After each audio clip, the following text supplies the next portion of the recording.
Well, good morning, Radiant Church. Are you excited to be at church at one of our locations today? If I haven't had a chance to meet you, my name is Aaron Burke. I'm the lead pastor here at Radiant Church. We are one church in 6 locations. They're all joining us right now. Those in North Tampa, those in St. Petersburg, at the Heights, at Brandon, online, here in South Tampa, in Overflow. Man, we love you guys. I'm glad you're at church, and I want us to give a special shout out today. We normally shout out our guests, and we do love you guys.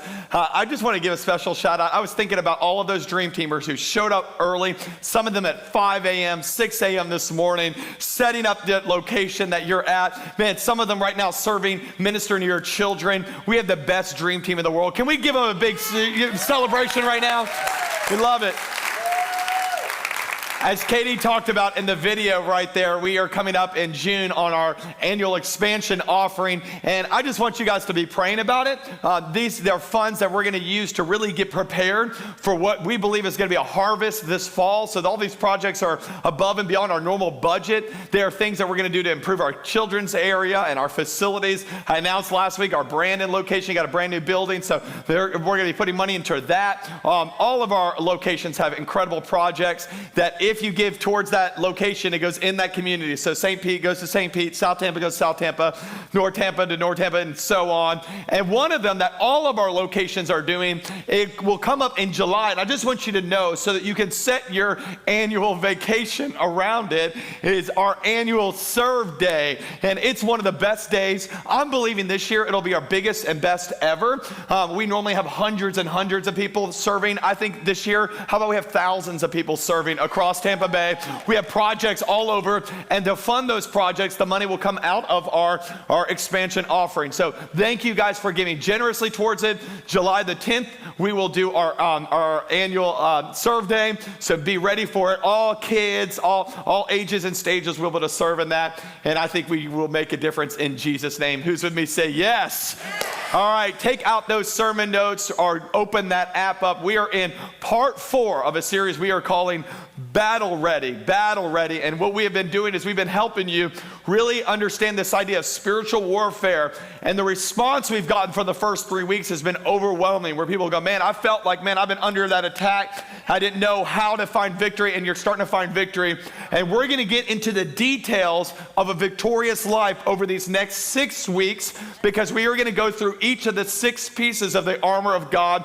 I've never in 20-something years of following Jesus studied this passage as much as I'm studying it right now, and I'm loving every minute of it. So come every single week ready to go, ready to take notes, and we're going to pick up on where Pastor Stephen Chandler, who did a great job last week, left off in verse 13, and I hope you're reading this daily. Let it get into your system, but let's see it right there on the screen, verse 13, and it says it like this: therefore, put on the full armor of God. Now, I think that's important because so many times, many of us leave out different parts of it. And we pick or choose. And I don't know if you've ever had that dream like I've had, where you show up to some place in the dream, and when you show up, you left your pants at home or your shirt's off. Like, I've had those moments. It frightens me, it scares me, because I think about it all the time. Whenever I show up to the gym early in the morning, it's like 6 a.m. and I show up, and before I even open the door, I look down, I'm like, did I remember my pants today? Like, that's important. But I think that's the key with this verse is like, man, remember to put it all on, make sure it's all part of who you are. And then it says it like this: so that you may stand your ground. And after you've done everything to stand, and I'm believing that we're raising up a church that is willing to stand their ground. When everybody else is on shaky ground, the church should be on solid rock. Can I hear a good amen today, church? And so I'm believing that we're going to have a church that stands firm. And then it says it like this: and after you've done everything to stand firm then. And then it gives us our first piece of armor. And this is so crucial, because I want us to understand this, because you might overlook it very often when you read this. Write it down in your notes. We're going to talk today about what's called the belt of truth. The belt of truth. It says, man, put that belt of truth around your waist, the belt of truth. What is it? And why would they put it first? Well, I'm not much of a belt guy. Never been into like buying like nice belts or designer belts, and I rarely wear a belt right here on the stage. I'm just not much of a belt guy, but belts are very important. You know, I heard a comedian say how, you know, he doesn't understand belts because a belt holds up your pants, but the belt loops hold up the belt, so we don't know who the real champion is and all of this deal. That's funny right there. So the belt comes in all shapes and sizes. I got some here today to try to connect with you guys. Maybe some of you guys, this is kind of the belt you would wear. It's more the accessory belt. This is maybe our St. Pete, some of our South Tampa community. You know, you wear this. By the way, this is a ripoff, just so you know. And so you just wear your little belt, and you want to show it off to everybody. And oh, look how fancy I am. And some of y'all might not connect with this, but your accessory belt looks a little bit different. Maybe you're in the Brandon community. It looks more a little bit like this. Can we just... Come on, you guys. Plant City. That's what you did. You know, you got your belt, and you put this on. You want everybody to know, man, who I am. I love my country. You're so awesome. So... That's your accessory belt. That's one type of belt there. There's other belts that are like award belts. Man, you ever gonna fight? And this is not a fighting belt. This is our Dream Team champion belt. But come on, you ever been in a fight and you got some championship? You wear your belt, you wear it proud. You're like, look at this, I won this thing. People are in title fights, kind of get the belt that they, you know, to show everybody, look, I'm the victor. And that's another kind of belt, but it's not the belt Paul is talking about. Another one is kind of a belt that would go along with your job. So some of you guys, man, this would be your tool belt right here. Now, I had to borrow this one because I don't own one. Because your boy doesn't know how to work with tools. So mine, you know, this for me would just be, you know, having this in here. That's my tool. It's Pellegrino, by the way, for locations, in case you can't read it. Like, this guy's drinking a Heineken on the stage. No, not that kind of church. But you got your tool belt. That's another kind of belt. And you know, people reading this could go, okay, it's a belt that has, you know, different tools and action. But that's not the belt that Paul is talking about. And I want to give you the idea, because Paul was in prison when he wrote this. And he's writing to this church in Ephesus. And while he's sitting there in prison, there would have been a Roman guard sitting there watching over him, and as he's watching over him, he's able to describe the armor of this Roman guard. And I want to show you the picture because I want you to see the belt of truth. Now, this is a picture they asked me to model for, so I'm in this one. That's not true. Not true at all. This guy's pretty jacked, but so you have all the pieces of the armor, and if you're not careful, you'll miss the whole belt of truth, because you can see the helmet there, you can see the tools, but right there, you'll see those two little straps going around the waist right there, and that would be what's called the belt of truth. And what the belt of truth would be, it would be a piece of the armor that would go on that would actually hold the rest of the armor in place. Why would they need this? Well, the Roman soldiers of that day would be holding somewhere around 70 to 80 pounds of armor on their body for 12 to 15 hours a day. And as they're holding this heavy armor, if they didn't have the belt of truth on, it wouldn't be able to hold it all into place and wouldn't be able to do what I believe the belt is for. And really, if you're taking notes, you can write it down, because here's what the belt did. The belt stabilizes and strengthens the core. So it's not an accessory belt. It's not an award belt. It's more of what the people would call today of a weightlifting belt. It would be the idea that, man, I'm about to carry something really heavy, and I'm going to need something in my life that I can put on, that as I carry this thing, it's going to stabilize my body so that I can carry what I need to carry. Can I tell some people today what God wants you to carry, the potential, the destiny on your life? It's too heavy for you to carry by yourself. You need something that'll stabilize you, that'll keep you strong. Come on, give them better praise than that today, church. And the enemy knows how important this is, because if you've ever gone through a moment where you've ever had any kind of health problems and you try to get into some physical therapy or go see a chiropractor or a personal trainer, they're always going to start with the same thing. They're going to say, listen, everything in your body is connected with how strong your core is.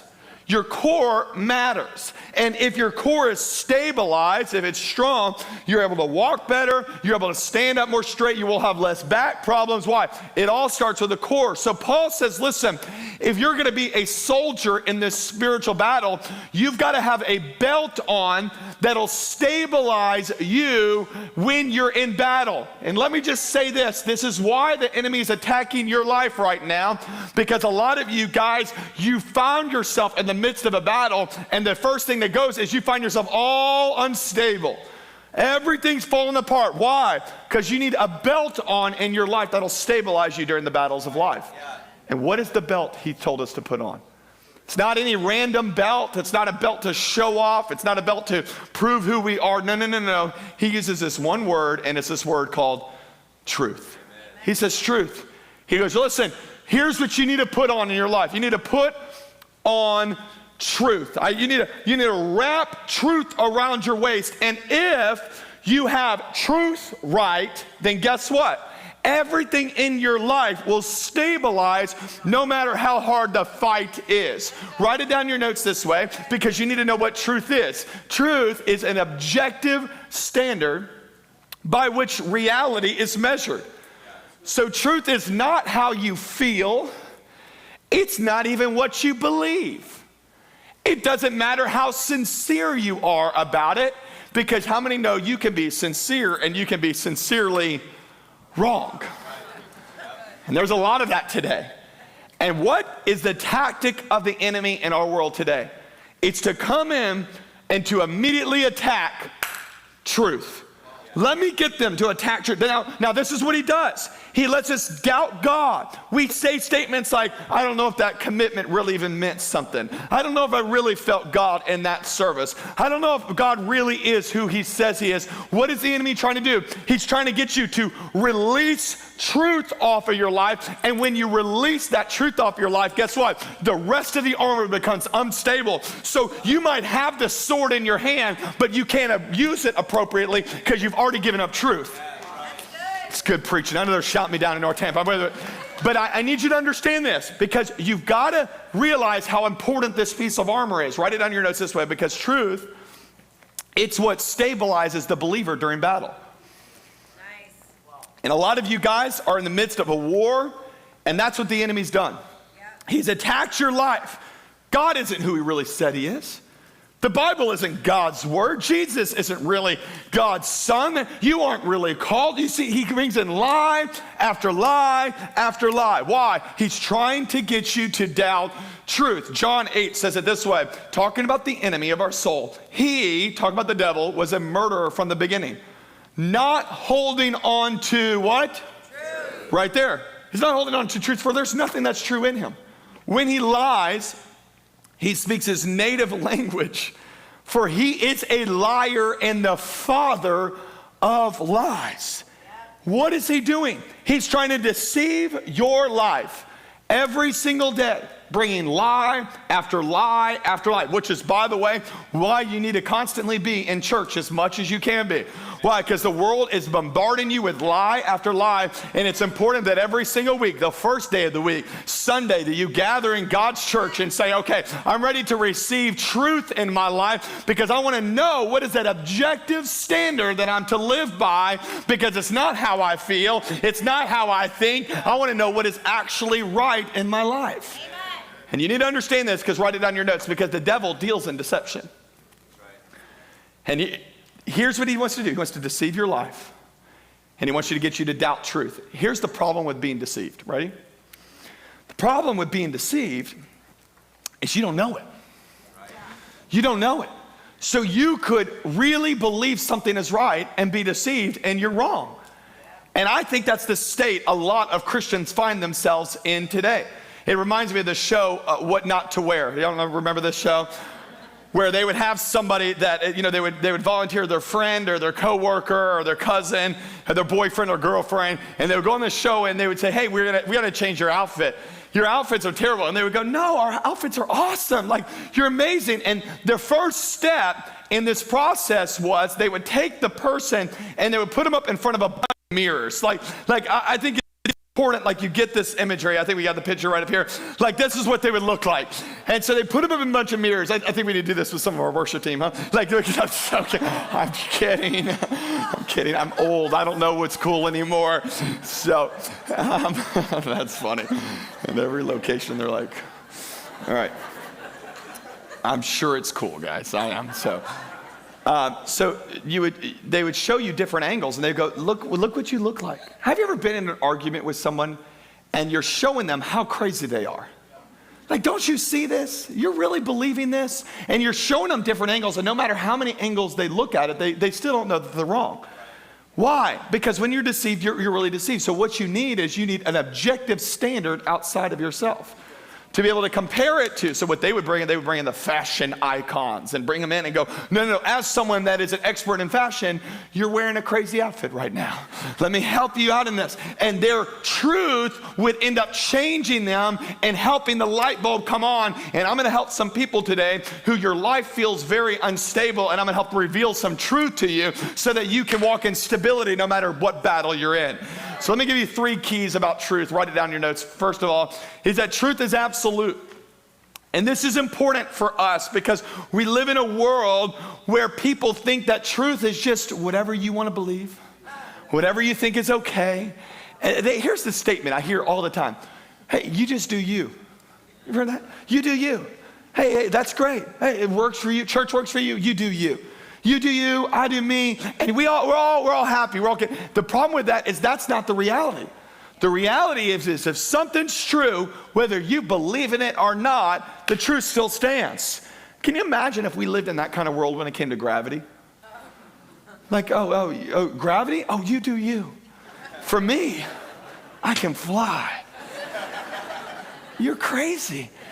It doesn't work. It doesn't work because no matter how much you believe it or not, the reality, the truth of gravity is something that no matter what the place is, no matter what the time is, no matter what your background is, no matter how sincere you think you are, the reality is gravity works.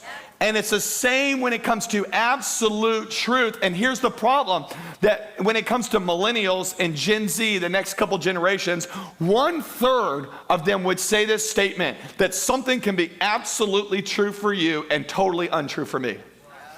How? How is that possible? How is it possible that we live in a world that celebrates relativism in that way, to think, you know what, you just figure it out on your own? And here's the issue with it. I know this isn't popular, but let me just bring it to the light. It's that for something to be true, something else has to be false. And we're in a world where we're trying to please everybody and make everybody like us, and we're tolerant of every other idea out there. And because of that, we have a hard time saying something is false, and we wonder why the world is so unstable. Let me say it a different way. We wonder why Christians are so unstable. It's because we live our life in such a way where we're not able to call truth, truth, and things that are lies, lies. And I think it's about time we start buckling that belt a little bit tighter around our life so that we can walk in victory in spiritual warfare. We need a little bit of discernment in our life to figure out, because we're in a world that nobody knows what's true anymore. I love what Charles Spurgeon says. This is a good challenge for us as Christians. Ready? He says, discernment is not knowing the difference between what's right and wrong. It's knowing the difference between what is right and almost right. That right there, my friends, is the issue when we're dealing with today. Because what we do is we mix in truth of God's word, the truth of who God is, into our crazy beliefs, into our crazy ideas. Can I just be your pastor? A minute and a half, okay? 90 seconds. Let me step on a little bit of toes. Because what I'm very concerned with today is that we have now elevated the crazy ideas and conspiracies that we're in right now with the truth of God's word. So now I have believers, God-honoring Christians, who are posting on social media really, absolute truths. Jesus is the only way. You need to get back into church and you need to give your life to Christ. And they're posting that, but at the same time, can I just be real? They're posting all these crazy ideas.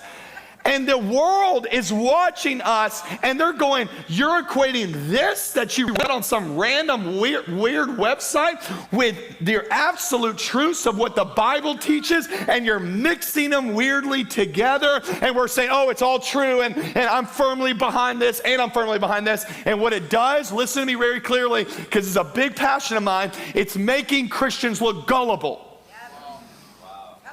And we're involved in some weird stuff right now. Can I just be real across all locations? Like the stuff I'm hearing Christians write about and tweet about and oh man, what's going on behind the scenes? Listen, I love a good conspiracy better than anybody.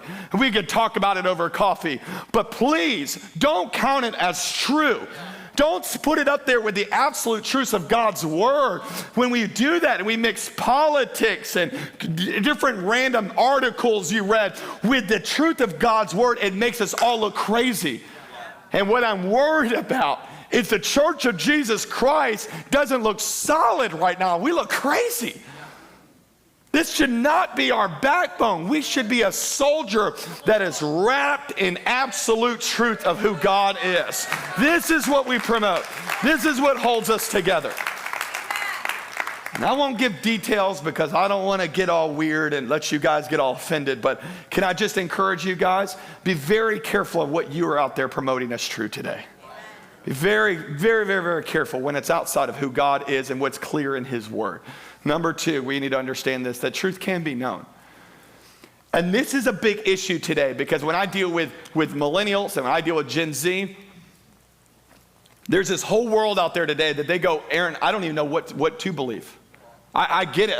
If there's one situation that's happening around the world, any situation, you can name it. You can watch one news channel, it'll say one thing. You watch another news channel, it'll say the exact opposite. And you sit there today and go, well, I know which one is real. I don't know if we really do.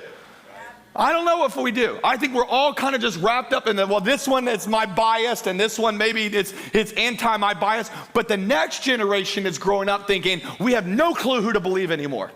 We have no clue who to believe. Because how do we know what is actually real? Well, the only way to know what is actually true about any situation is to get back to the origin. To the very beginning. So if you have a car accident and you have two people, seeing it from different angles, you don't know which one is true until you try to get back to the original car accident and go, okay, what actually happened? Here's what you know. The closer you are to truth is when you're closer to the origin, to the beginning. And the further you get away from the beginning, guess what? The further you get out from truth. Remember the game telephone? Where you would say it, and then it would say it again, and it would say it again, and it would say it again, and what happened? By the time it's out here, it's crazy. It's like something so far. Why? Because it's so disconnected from the origin. So how do we find out what's true or not? We got to get to the origin. Well, how do we know what's the beginning? We know from the scriptures God is the beginning. He's the beginning of all things. So the only way to know truth is to know God, to know him in a real way. Well, you go, Aaron, of course, that's the church answer. How are we supposed to do that? Because if you ask 20 people what God thinks about a certain issue, 20 of you will give 20 different examples of how God supports your way. So how do we know what's true or it's not? Well, I have good news. I have the answer for you. That's why you're at church today. Amen. And the Bible says it this way. Hebrews chapter 1 could be one of the most important passages in the scripture. And I want you to see this. In the past, this is talking about the Old Testament. Let's talk about the thousands of years before this was written. God spoke to our ancestors, and here's what he did. He spoke to them through the prophets. So we understand this. Moses, that's why he spoke to them through Moses and David and Isaiah. He spoke through those prophets. And many times and in many various ways. But in these days, the last days, he has spoken to us by his Son, okay? Whom he appointed heir of all things. And then watch this, because this could change everything. Ready? And through whom he also made the universe. The Son, talking about Jesus, is the radiance of God's glory. And here's the phrase. If you underline your Bible, this is the phrase I want you to underline. And the exact representation of his being, sustaining all things by his powerful word. Okay, I want you to understand why this is important. Because you guys, you want some Bible teaching? Here it is. Ready? You want to know God because God is truth. How do we know what God looks like or what God would do? Well, we have the exact representation of his being mentioned in the scriptures, and we know who he is, and his name is Jesus. And Jesus came along and confirmed what Hebrews is saying, and he said this statement, because I am the way, I am the and I am the life, and nobody comes to the Father except through me. People have this crazy picture of Jesus as this just little shepherd with a little sheep on his arms and perfect, Pantene Pro V hair, and just walking around. And then Jesus said this statement. By the way, this is not a pastor who said this. This is not a denomination who said this. This is Jesus made what could be the most exclusive statement in the history of mankind. You want to know truth? I'm truth. And nobody gets to the Father except through me. That's an intense statement, but I would say it's not only exclusive, I would say it's also the most caring statement in the world.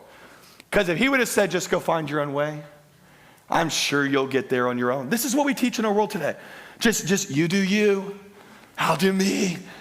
No. The exact representation of God said this: you follow me, and if you follow me, you will always be in truth. You want to know how to find truth in your life? We have it. Truth, write it down in your notes, is a person, and his name is Jesus. Come on, we need to give him better praise than that today at every one of the locations. He's a person, and his name is Jesus. So I need to help set this straight, because we are doing things and we are acting certain ways because we think it's okay, because we found ways to justify our own means. But I want you to wrap the belt of truth around you today and realize it doesn't matter what you think. It doesn't matter how everybody else feels. It doesn't matter culture's opinion. It doesn't matter how many people voted for it to be okay. Truth is defined by one thing: would Jesus do it? That's truth. Is Jesus okay with it? So let me give you a statement. Let me help you, because I'm going to make this very practical before we go today. Because I want us to be a church that's founded on truth. And we got a lot of different opinions and a lot of different backgrounds. So how do we do this? Because there's some things you don't know. Like, there's some things we don't know. What car would Jesus drive? And which way Jesus would vote. Everybody's got their opinions on everything. But I think there's a statement we can live by that'll help set it all straight, that we need to bring into our church today. And here's the statement, and it's simply these 4 letters that you may not have ever heard of. If you grew up in church, you probably heard about it, but for some reason, this idea is no longer cool. And I am on a mission today at Radiant Church to make this cool again, and it's just simply the statement, WWJD. Now, some of you guys didn't grow up to church, and you're like, is that a website, Pastor? No, it's not a website. I want to help you, because this is how I figure out what is truth in my life. And I really think it's a principle that you can live by that'll lead you and guide you into all truth. And if you don't know what this stands for, let me help you out with it. It stands for this: what would Jesus do? What would Jesus do? Now, what would Jesus do in that situation? Because if Jesus is the exact representation of God, then we understand that Jesus is absolute truth. Then I'm going to live my life not by what I feel is okay. I'm going to live my life with the foundational statement: what would Jesus do in this situation? How would Jesus treat my spouse? How would Jesus raise these children? How would Jesus care for the poor? Well, my political party believes this is okay. I don't care about your political party. I care about what would Jesus do about it. Let's live his way and not your way. Well, I think this thing is okay in my life. Jesus, would he think it's okay? Because Jesus confronted issues because he understood how serious sin is, and he understood how incredible his grace is at the same time. We're going to live it based on what Jesus said. So, Radiant, can we be this church that lives in such a way that Jesus is our standard of truth in everything? It's our objective standard of how we live. So we have a pray first culture. We all get that. Like, we wear these all over town. We see each other in random spots of town, and we're like, I spot you. Like we're some kind of weird cult. Yeah, I know. We see them all over. And I love it. And I want us to be a pray first culture. But I'm going to do something today. I'm going to change the whole game. I want you to have a pray first bracelet on one hand, always. But today we are making these things cool again, and we're going to give out WWJD bracelets at every location on your way out today. We got all kinds of colors and all kinds of styles so you can get one. But I want you to do this. I want you to think about this throughout the day. I want you to think about, I'm going to pray first, and then I'm going to think, what would Jesus do in this situation? Praying first invites God into this situation. WWJD brings wisdom into this situation. God, I'm not going to do it based on what I think. I'm going to do it based on the standard of God's truth, which is his son named Jesus. Come on, give him better praise than that. Amen. We got to make WWJD cool again, ladies and gentlemen. Because you know why? Because I'm tired of people living in such a way that they go, well, I just feel like this is okay. Would Jesus be fine with it? With Jesus. And I'm not going to get political, but let me just say this. There's way too many areas of our life that we're way more American than we are like Jesus. I know people don't like to hear that. We are way more Republican or way more Democrat than we are Jesus. Let us get back to the fact that as a church, our objective standard of truth is if Jesus will do it, I'll do it. If Jesus would talk that way, I'll talk that way. If Jesus would post that, I will post that. If Jesus would send that text, I'll send that text. And I think, there's always the gray areas with Jesus, but I'm telling you, we would solve 99% of our problems today if the Church of Jesus Christ would wrap that bracelet around their wrist and wrap that belt of truth around their body to say, we're going to do it the way Jesus wants to do it. Come on, help me out, church. Give him better praise. Amen.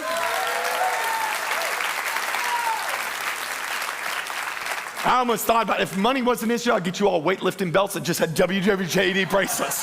Just walking around with them all day long. Stabilizing my life. But I think this works too. It's like a little belt, all right? Take one on your way out. Amen. And you go, well, I need 3 of them. Well, Jesus wouldn't take 3. Your pastors.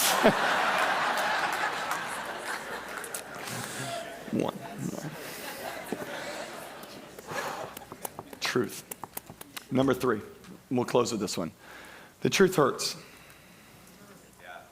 The truth hurts. I don't know if you ever have been confronted with truth before. I kind of run from it at times. Some people are like, hey, Pastor, I want you to know what, the truth about that sermon. And then I'm like, you can tell me that. Just don't tell me right when I get off the stage. It hurts at times. Truth hurts. We've all been confronted by that mentor, by that friend, by that pastor. And that truth hurt. It hurt us for a second. Truth always is going to hurt us because, we have a little bit of pride. We have ways that we think are correct. And I don't know if you've had this happen where I've been in the middle of an argument and I realized I'm wrong. And I'm like, okay, how do I backpedal out of this thing? Truth hurts. And I want you to know if you attend Radiant Church, and I'll just say this with all love. If you attend Radiant Church, you're going to be confronted at times with truth. Every single Sunday. And sometimes you're going to cheer me on and go, yes, Pastor. And sometimes you're going to get in your seat and go, oh, that hurts. But I want you to know my job is not to make you comfortable, it's to make you better. Amen. I think there's way too many Christians that are comfortably on their way to an eternity away from God. Because they're comfortably not making a difference in the world today. They're comfortably destroying their marriage. They're comfortably not investing in their kids. They're comfortably dealing with their finances. And I don't know about you, but I don't want to be comfortable. I want to be right. And sometimes when you're right, you have to understand it's going to hurt a little bit. So don't run out of the church because we preach truth. Embrace it knowing that I'm going to be at a place that sometimes I'm going to hear some stuff and it's going to challenge me. Because I'll tell you this, I love studying church growth and church history. There's a whole generation of churches and denominations that have made a decision to go, well, we just don't want to hurt anybody and offend anybody. So let's water down the truth and not speak what God says, instead speak what culture says is okay. And let me tell you what those churches are doing right now. They're empty and they're dying. Why? Because listen, you understand, you're not here to feel good. You're here to get better. Sometimes that truth is going to hurt. So I might preach some stuff over the next year, 2, 3 years, and you might go on one Sunday and go, oh man, Pastor, I don't agree with that. But if it's truth, let it change you. Don't change God's word to meet your lifestyle. Change your lifestyle to be in line with God's word. Truth hurts. But can I give you good news? It always helps. It always helps. Because if you're going to live your life in line with God's word, it's going to hurt at times, but it's going to always help you to move forward to what God has for you. It's going to help you get a better marriage. It's gonna help you not make the same mistake over and over again. It's gonna help you walk in generosity. It's gonna help you defeat sin in your life. The truth hurts, but it always helps. So don't run from it, embrace it. The Bible says it like this: then you will know the truth, talking about Jesus. And guess what he's gonna do to your life? The truth will set you free. So I know it's easier to do it other ways. I know it's easier just to say everything is okay, but that's not right. We're gonna know the truth at Radiant Church. And the truth will set you free. Write it down, last note, and then we're gonna worship for a few minutes today. It's that it is God's truth, not man's ideas, that set people free. Remember that this week. When you lean into WWJD and it's easier to just do it your own way, you remember, no, it's God's truth. It's doing it the way Jesus wants me to do it. That's gonna be the thing that sets people free. Which, by the way, can I just say this is why I love to worship? Because when I love to worship, guess what? It gets me closer to God. It puts my focus on the truth of Him. And when I get to know Him more, guess what? As I worship, I get set free. Why? Because I'm knowing the truth, and the truth sets me free. Because the more I know about the truth of who God is, then God in return helps me know the truth of who I am and who I'm able to be through Him, which is someone who is free and free indeed. Come on, can we give Him better praise? Amen? So let's do this. At every location, can we stand on our feet? Nobody moving around. We're going to dismiss in just a minute, but I think the Holy Spirit is going to do something big in each of your lives right now. Can we just close our eyes and put our attention on the God who is truth, the one who loves you and died for you, the one who the angels are circling His throne right now in heaven, crying out, holy. He's the God who it was and is to come. He's the truth that we can base our life off of. So just ask Him right now. Say, God, let me draw closer to you. Let me focus this moment on you. Let me lean into your truth. And in return, would you set me free? In Jesus' name we pray. Come on, let's sing it at every location. Let's make it a time of worship. Come on.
Service, just every eye closed. Ask what the Holy Spirit is speaking to you about right now.